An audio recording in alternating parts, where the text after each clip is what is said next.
Hello and welcome to another game with Gold, this time a 360 edition, and the 360 game this month is Tomb Raider, the reboot of the very popular franchise. I can tell you right now, this game is absolutely incredible. I have played it before. In fact, I was even going to do a video on the definitive edition that they've recently released on the Xbox One, but instead I'm going back to the 360 version to give you the first 10 minutes or so of gameplay. And I can tell you right now, straight off the bat, I would highly recommend you go out and get this right now if you've got an Xbox 360 Gold subscription and haven't played it, because it is fantastic.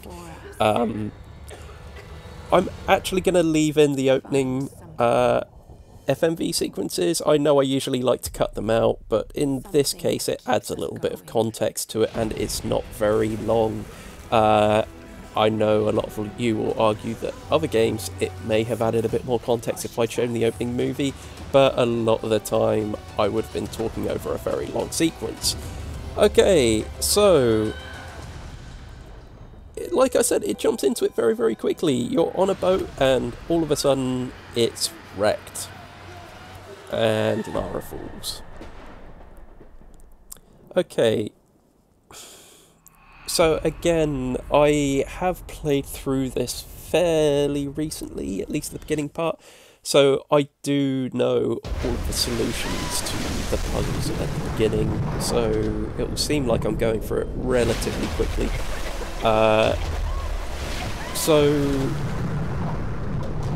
Yeah, I'll only show really the first real puzzle, and then I'll cut out. I know I'm already saying you should be going out and downloading this straight away, so in fact there's probably not much point in watching much more of this. However, I know you're probably going to enjoy actually seeing what's happening in the play. I will say there's not going to be any of the combat in this one, and I do have a couple of niggles with the game. Yeah, so I'll probably be bringing those up as they happen. Okay, so that's very much it for the opening FMV. Like I say, it's really not that big, and that's good because there's a growing trend in video games where you don't actually start playing the game until much later time-wise. You know, games like, for example, Metal Gear Solid 4, I think it was about an hour and a half before you actually started playing that game, which is absolutely ridiculous.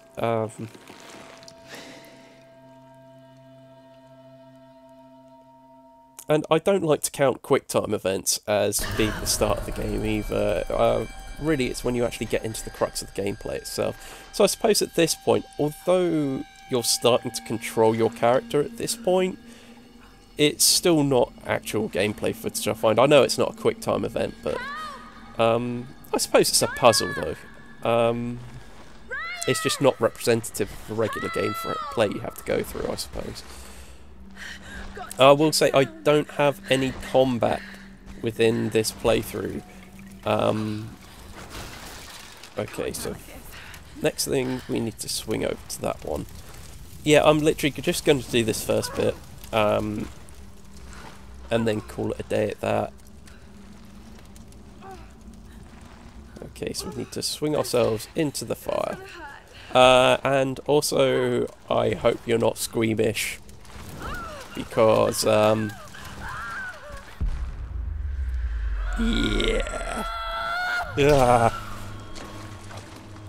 God, that makes me shudder. And our first QuickTime event. Something I'm really growing tired of in games. I'm not a big fan of the QuickTime event at all. It really doesn't take any skill, really. Usually you end up dying, you end up memorising the QuickTime event, and then it's just a matter of actually doing it the next time.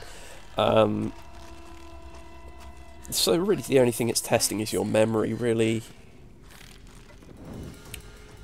one could argue that the original playthrough, it will be your reaction time as well, but usually there are sometimes they're done really, really hard, and sometimes with quick time events you have to react so quickly that it just doesn't feel like there's any way that you're really supposed to have done it on your first try.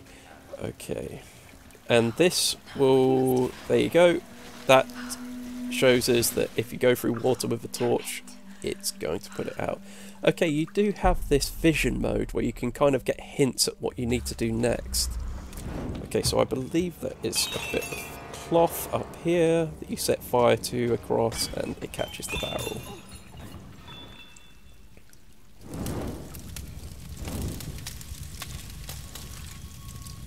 Stand back.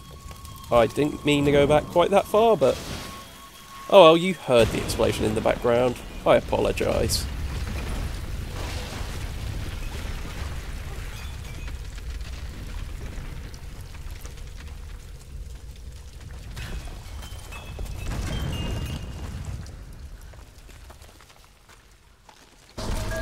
I hate these quick time events, the ones where you have to waggle a left stick, because you almost have to adjust the way you hold the controller, because if you're using your thumb to use the control stick, it's kind of, you can't waggle it back and forward quick enough as it wants you to. You kind of have to switch hands quickly and move it across it. I don't know, it's horrible.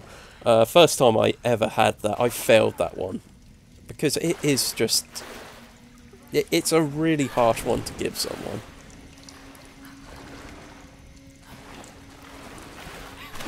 I will say, the effects in the definitive edition, I will probably still make a video at some point, especially if anyone wants to see that, let me know in the comments, because I will quite happily show you guys the difference between the two, but graphically, it looks as if they've put a lot of effort into the definitive edition.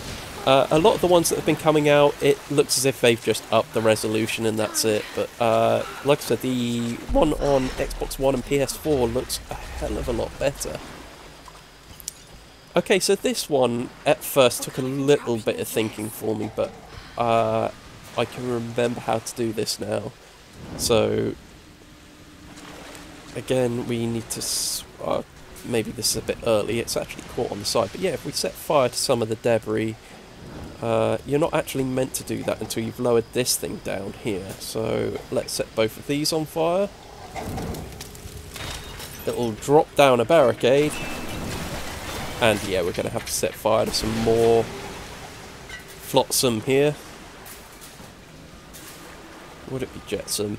I suppose we don't know because we haven't seen where it's come down from. Okay, so now all the garbage there will be collecting and setting on fire down by that little barricade there.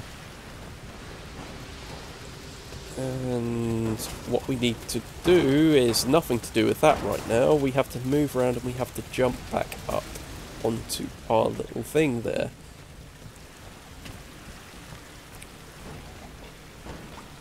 Because what is going to happen is, yep, the barricade gets raised and drops into that little compartment there. Because as you can see, there's a waterfall in the background there, so any fire we put through that is going to get extinguished straight away. Okay, so up we come. Now we simply need to pull this lever that drops some rubbish past that waterfall. I thought I'd just explain that simply because you couldn't really see the process of going through how you figured that out, really. I kind of just did it. I also think if you saw me just pottering about, it would probably be a little bit boring. Okay, so now we're running for our life. I wonder if there'll be another quick time event, I wonder. I think that's the thing, it's not as heavy on quick time events as this opening 10 minutes really makes it out to be. I think it's just the fact that they wanted a big action sequence to start this off, and they seem to figure the best way to get that across was to put in a load of quick time events. Here we go. Again, not for the squeamish. Lovely. Okay.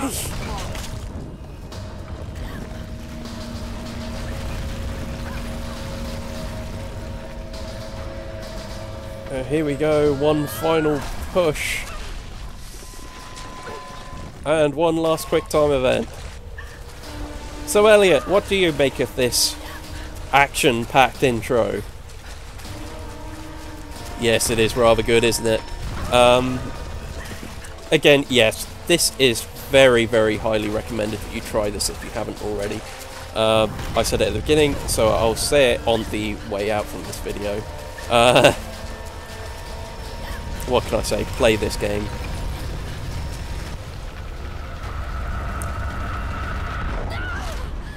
We made it!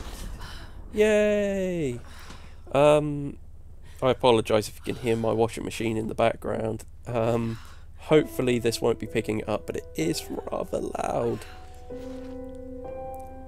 And here we go.